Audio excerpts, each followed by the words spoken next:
It is Friday, May 15th, last day of the work week. Oh, wait. That's like 2 days a week for me here on Guy's Daily Drive.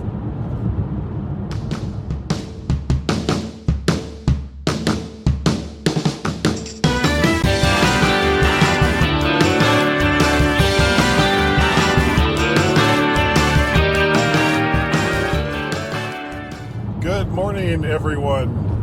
I hope you are all having such a lovely, lovely day. My day's okay. You know, I'm going to work, which means I'm out of the house. And being out of the house makes me so happy.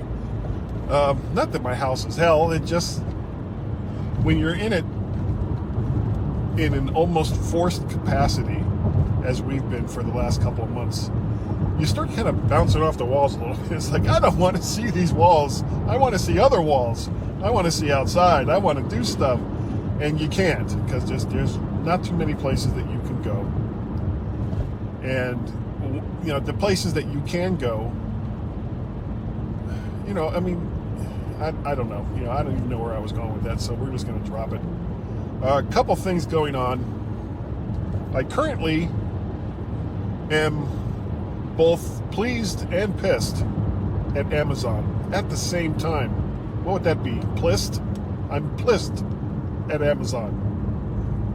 Now, what I'm happy about is, you know, there's a long-standing joke in the MyMac Podcast that I'm constantly changing my audio setup. And up until a few months ago, that was true.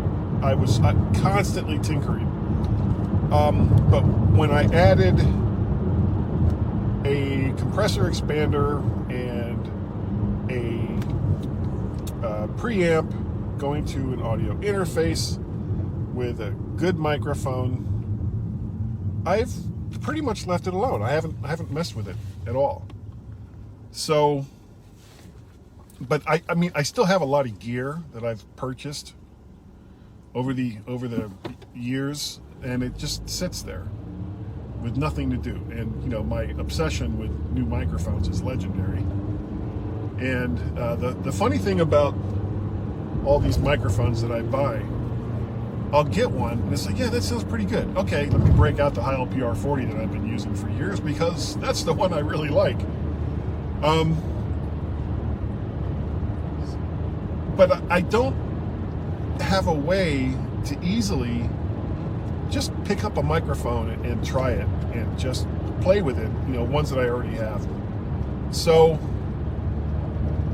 one of the pieces of gear that I have that I use is a Behringer UMC 404 HD USB audio interface. And it's a cool little interface. And I've been using this now for a really long time. I like the little preamps that are in it, even though I boosted up a bit in other ways.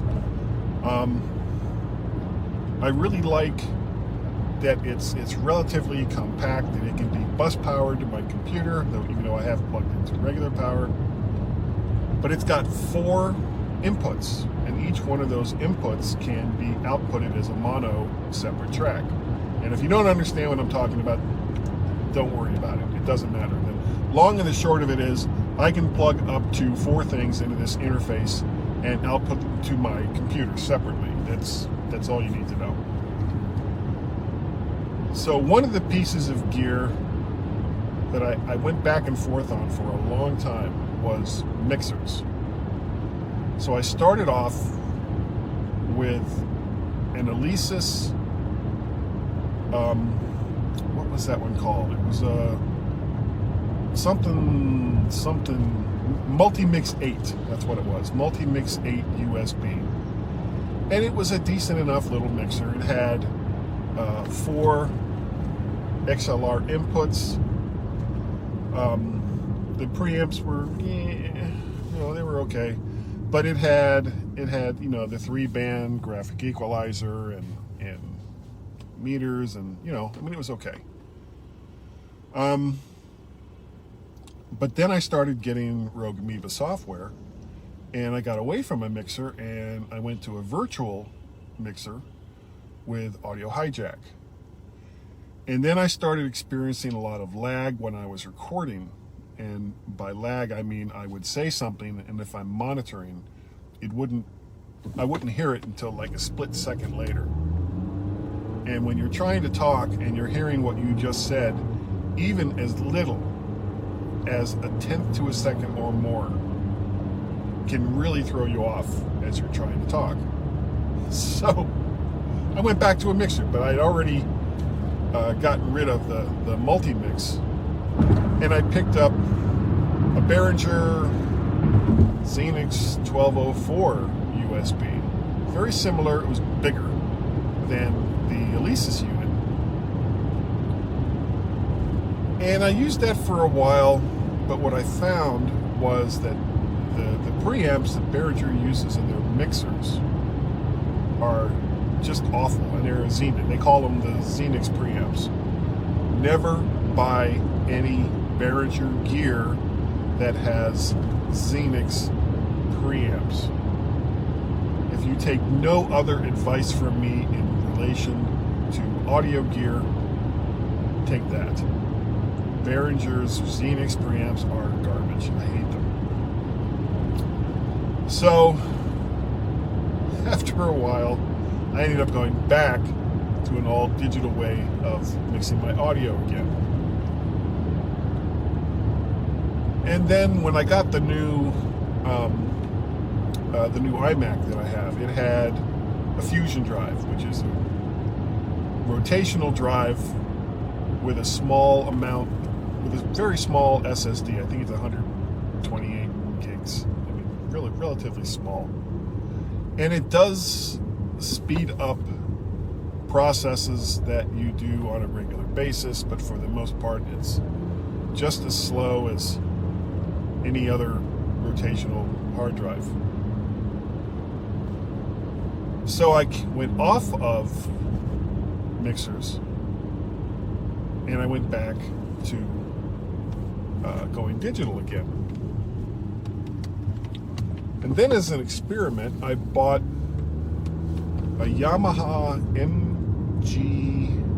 I want to say MG10 something. It's a 4 XLR input mixer, but it doesn't have USB. They have one with USB, but this one didn't. Because I wasn't sure. I didn't want to spend the extra money because I wasn't sure if I was going to use it in that way or not. And I had other ways of getting analog signals into the computer digitally. And it was a really, really nice mixer.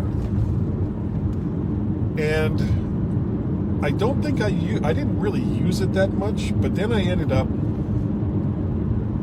finding out about some of Behringer's other gear, including their, I think it's Mic 2000 preamp.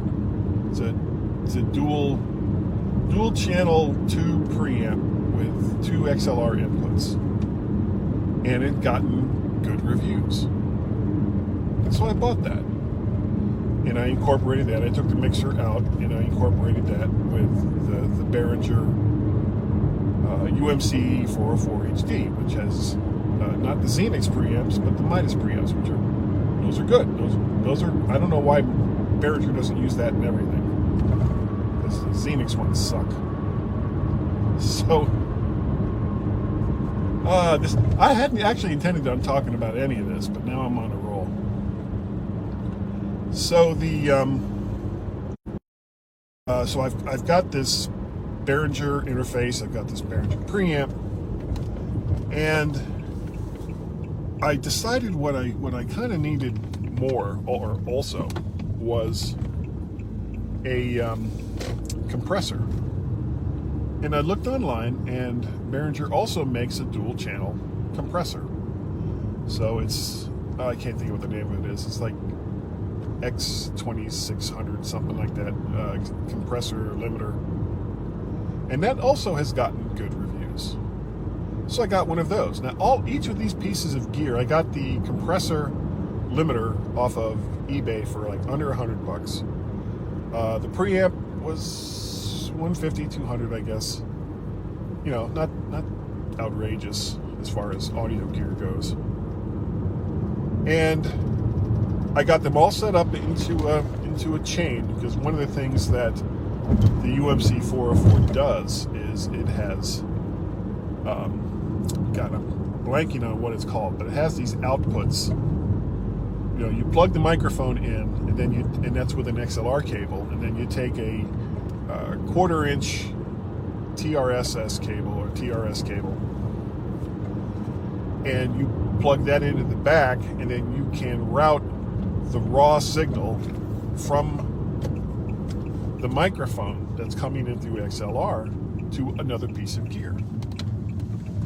And then so you kind of chain things together that way. So that's how I have the preamp, and that's how I have the compressor. They're chained off of the interface, and then they come back into the interface, because that's just how this thing works.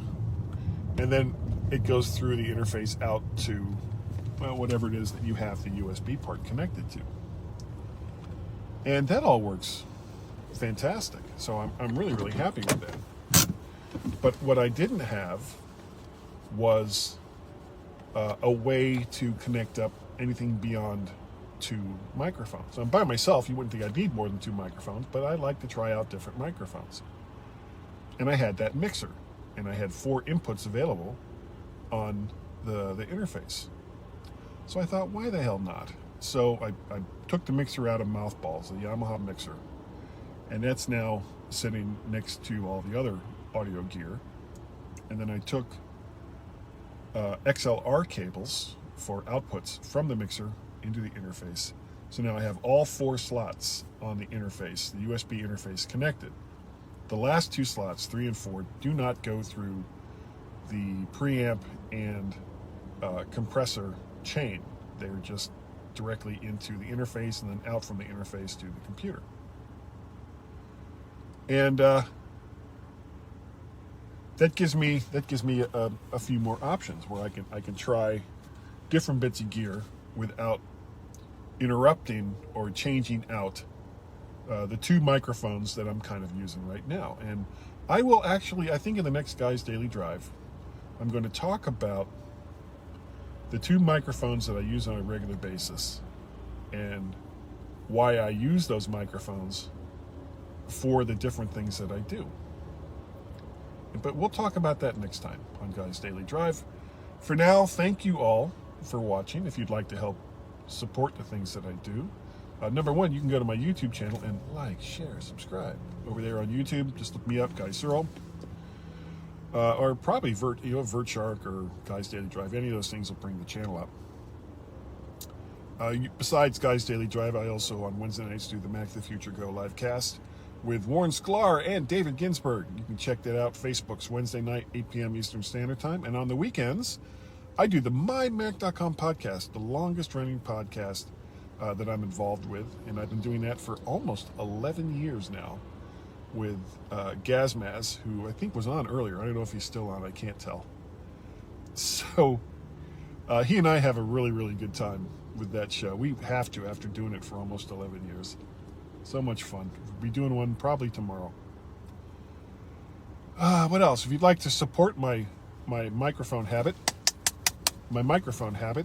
all you have to do is go to Patreon, patreon.com/MacParrot, or go to Coffee if you'd like to do a one-time donation, coffee.com/MacParrot, or even PayPal, paypal.me/MacParrot. If you'd like to contact me, my email address is guy@mymac.com. My Twitter handles are either MacParrot or VertShark. And I think I'm just rambling on too long now. This is going to be a pretty long one. I guess that's about it. Thank you all so very, very much once again for watching and or listening, either live or either through YouTube or the audio podcast, however it is that you listen. I just appreciate the fact that you listen. And I will see you all next time, right here, this afternoon probably, on Guy's Daily Drive. Bye.